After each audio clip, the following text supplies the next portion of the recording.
Mula Lunes hanggang nitong Miyerkules, tuloy-tuloy ang dating ng mga pasahero sa Parañaque Integrated Terminal Exchange o PITX na pauwi sa kanilang mga probinsya para sa paggunita ng undas. Ayon sa PITX, umaabot na sa halos 180,000 ang daily foot traffic sa terminal. Kaya sa loob lamang ng 3 araw, mahigit kalahating milyong pasahero na ang naitala ng PITX. Pinakamataas ang naitala noong Lunes na umabot sa halos 190,000. Sabi ng pamunuan, inaasahan na nila ang pagtaas ng bilang ng mga biyahero hanggang sa bisperas ng undas. Karamihan sa mga pasahero ay papuntang Bicol.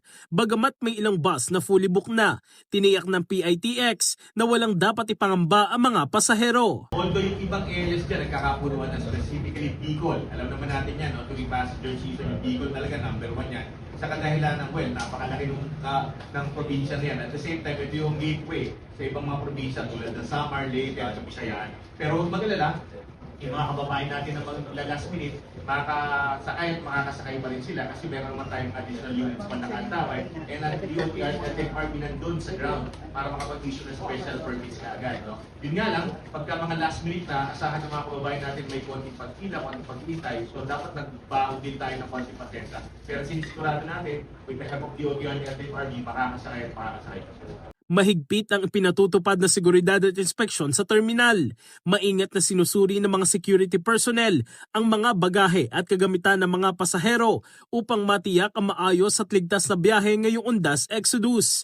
Bukas, October 30, inaasahan na mas maraming pasahero sa PITX. Inaasahan natin that after the working hour, no, alas 5 onwards ng October 30, talagang bubulugso na po yung bilang ng mga pasahero natin. And at the same time, yung buong araw po ng 31. Bahagyang bababa po yan sa November 1 kasi karamihan nandun na po. Kasabay nito, nagsagawa rin ng random drug testing sa mga driver ng bus sa PITX. Layo nito na matiyak na ligtas at nasa maayos silang kondisyon bago bumiyahe. Sa 200 bus driver na sumailalim sa random drug test, isa sa kanila ang nagpositibo sa paggamit ng illegal na droga. Pero ayon sa PIDEA, sasalang pa sa confirmatory test ang driver.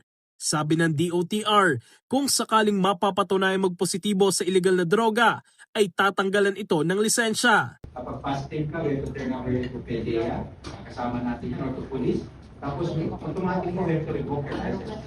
Ganun lang po kasi. At yan naman po ay nakasali lang.